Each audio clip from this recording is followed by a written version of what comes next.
We don't make them like we used to. Actually, we make them in many ways exactly like we used to. But are there movies out there with the range and the breadth that there used to be? No. And I actually think that, to me, for movies to regain the cultural imperative that they had, from which that question devolves, That's right. then I think the issue there, because movies still do really well, and big movies are still really big, right?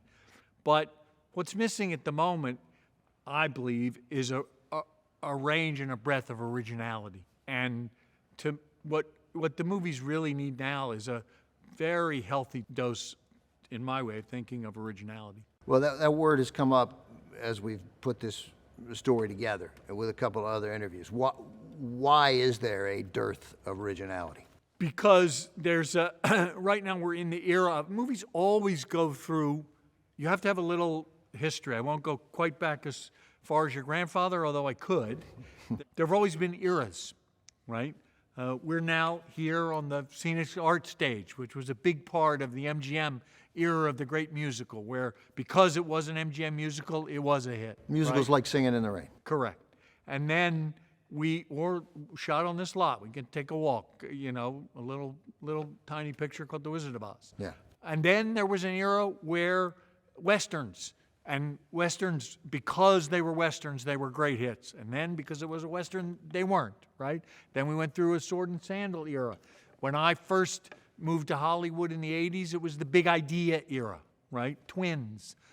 And the era we're in now is characterized by a devotion to what's called out here in these parts, in these square miles where you are, IP, by which they mean intellectual property. But what they really mean when they say IP is the audience already knows what it is, right? Because that limits risk, limits exposure. Theoretically, but not always. And I won't name names, but believe me, you can fail just as hard with IP as you can fail otherwise if the movie isn't. Now, that's because everything has to be great. That's one of the very big differences with the advent of streaming and all that. Good, if it's good, good's fine for streaming. Streaming basically replaced what network television is. But you're going to get me out of the house, you're going to go, I got to, it's no longer as affordable as it once was to go to the movies. I got to get a babysitter, I got to drive. Give me great. It's only great. But what's happening now is that there's a devotion to IP because it's easier to market. So, and in that regard, it's true. So, if you look at last year, 10 out of 10 of the top 10 movies were sequels. Because actually, Wicked is essentially a sequel to The Wizard of Oz, even though it's a prequel. Right. So they're movies of things. In that case, movies of other movies. And that's what folks mean out here by IP. It's a movie of something that the audience already know. It's pre-arrived. Well, they're cool. We here at Sony, we make a lot of great ones. I love them. We make the Spider-Man movies and the Bad Boy movies and the Jumanji movies. They're great, right? But we also strive, when we can, for originality. And people said the rom-com was dead, but we made Anyone with You with Glenn Powell and Sydney Sweeney, and that was a terrific theatrical hit. It Ends With Us, based on the Colleen Hoover book, a big hit. We have a wonderful movie in theaters now, a pure original, very evocative LA movie called One of Them Days with Keke Palmer and ZZA, and it's doing great. So you can do it. And actually, by my way of thinking, after having done this for, shall we say, a couple of years, that's what's A, most satisfying, and B, what really ultimately moves the culture. Yes, there are movies being made that meet the standard of bold originality that came out of 1967 to 1976. But there aren't many. Nope. And it feels, and maybe it always felt this at all moments where there was a sea change in Hollywood, but it feels like the hill is too steep to climb. I love that question. The hill is steep, and the climb is hard. but it is not too steep, and it's not too hard if you're tough and bold enough, right? And if it were easy, anybody could do it. And it's not easy. And you have to be willing to risk, and you have to be willing to fail. But I would only quibble with one word in that sentence, which is the word TOO, too. I would absolutely agree with you that the hill is higher and steeper than it probably has been in any other time in my 30 years.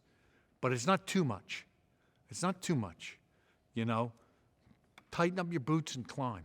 If they don't make movies like they used to, seems like a big part of it is that human beings aren't like they used to be. That's true. Audience habits have changed. But again, I think it is, and I get this question many, many times, and I would actually say to you, probably if we'd done this interview 30 years ago when we started, I would have been asked a version of this question, because you would have said to me, well, there's HBO now, there's home box office. Or you might have said to me, oh, now there's a video cassette. I can get my thing right at home. Why do I need to go to the movies? You might have asked me that question 30 years ago. I got it, but that movie that you like to want to get your video set, watch at home, it had to get made first. Yes, yeah, right. But my point is, the economics are difficult. Inflation is difficult. The box office is clearly still recovering from a that's a near-death experience, COVID, right?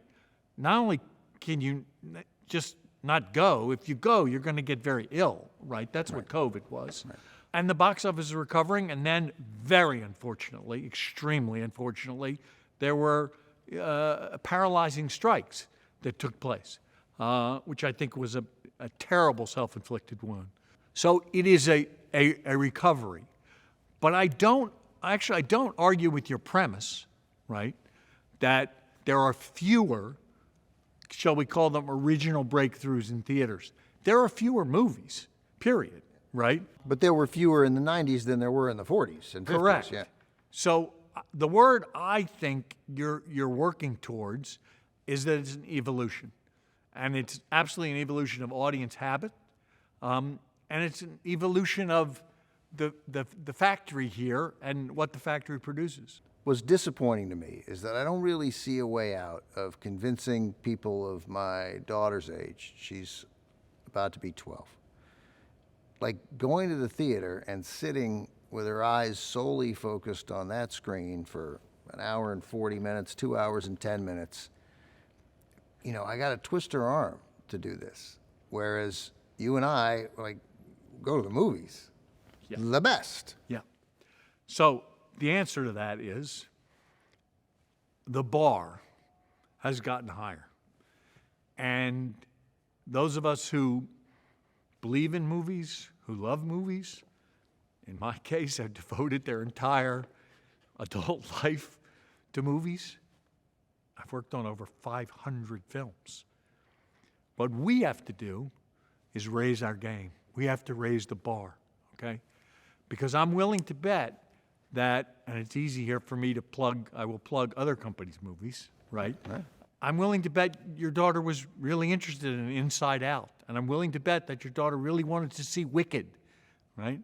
And those are two terrific movies that would have spoken to a 12-year-old girl and to her parents. Yeah, that's right. And so what does it mean, the point you're raising? I tell you what it means. It means we have to be better. The competition is harder. But we can't lie down and we can't give up. It's too vital an American art form or a global art form, right? We have to aim higher. And the answer to getting your daughter to love movies is for us to make great movies that have urgency for her, right? So that there's not just a Wicked or a Inside Out, but they're a constant flow of movies that matter to her and her friends, right? And then there are lots of things now that the things that appear to be impediments that actually can be a great aid. I'll give you a very good example. TikTok. Okay, TikTok, well, kids have such a short attention span and kids would rather watch dancing videos on TikTok than this or that. Nah, true. But actually, TikTok can be rocket fuel. We had a movie last year called Anyone But You. It was a rom-com with Sydney Sweeney and Glenn Powell, right? And the movie was really good. It didn't open that strongly. We opened it over Christmas. Open is the word that we use for how many people come in the opening weekend. And typically speaking in movies, we like to think I think, after years, we're in the parachute business, typically, meaning you open or you die. And we didn't open. But the movie was really good. And particularly females from even your daughter's age to anyone under 40 really, really liked it. But we didn't open as strongly as we hoped. And then, TikTok. Suddenly, because there's a wonderful end song number in the movie, which is a really joyous, happy ending to the movie, and suddenly people coming out of the theater were recording themselves doing the dancing and singing the song, right? Yeah. It went on TikTok, and TikTok, instead of being a problem for us, became rocket fuel for us, and the second weekend, what almost never happens is it went up. Right. And it turned out to be a big global hit. We did over $200 million. And a great part of that was we had a great film, but TikTok. So again, these things which seem to be cultural impediments, they can be cultural assistants if you're hooked into the zeitgeist in the right way. And here's the thing, Ben, as we've been saying in this interview, it's harder, but it's always been that way. You've always had to make movies that people really care about, but now the bar is higher. Does streaming offer us too many choices? I mean, that's how, look, I'm just one guy, but that's how I feel. Like, I'm paralyzed by the vastness of opportunity. You can have quality or you can have quantity.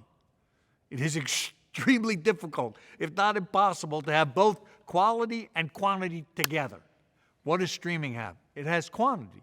Okay, so that's a very broad, wide net. And if it's not this, it's not this, and I'll watch it for 10 minutes while I'm, feeding the cat.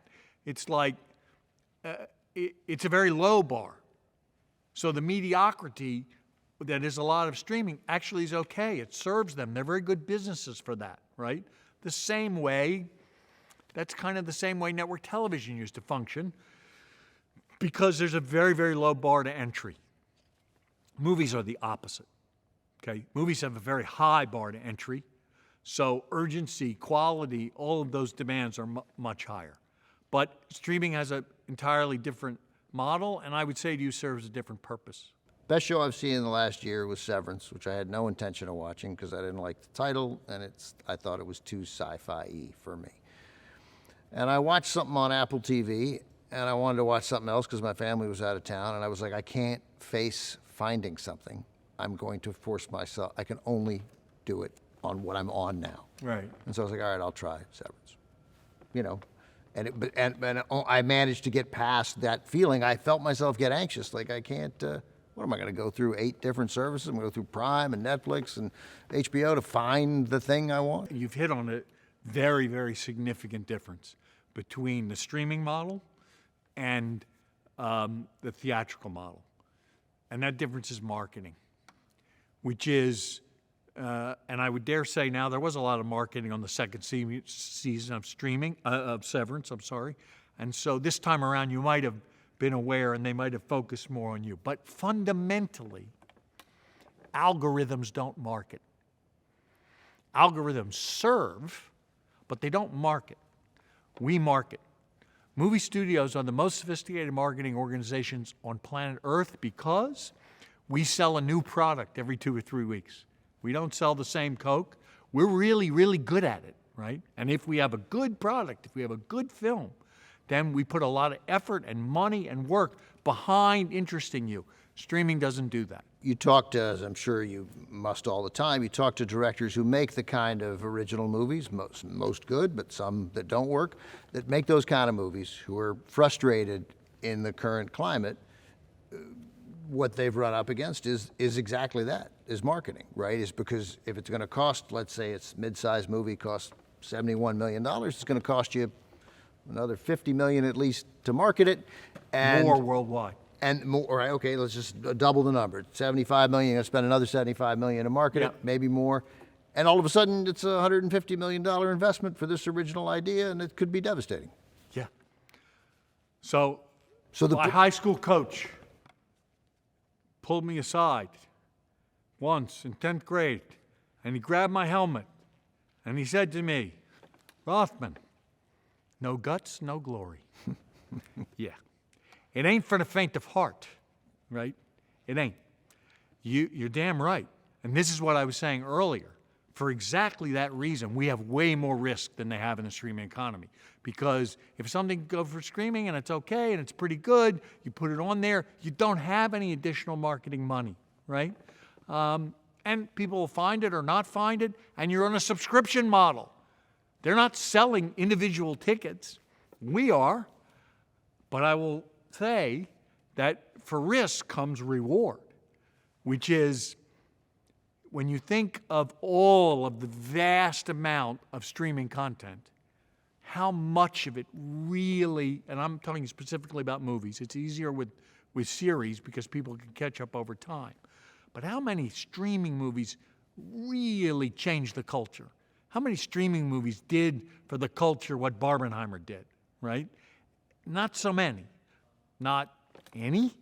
Yeah. So, yes, and that ties back to what we talked about before, the era of IP, why it feels, safer that you're investing in something that audiences already know. But here's the thing. You mentioned the era of the great director era and the new Hollywood, 70s, the new Hollywood, etc. New talent always comes along. It always does. It's the great thing about it, right? There's always a new generation of talent, new voices, who want to be heard, who are making things that, can move the culture. And I do not deny it, is absolutely categorically true that it's harder now, right?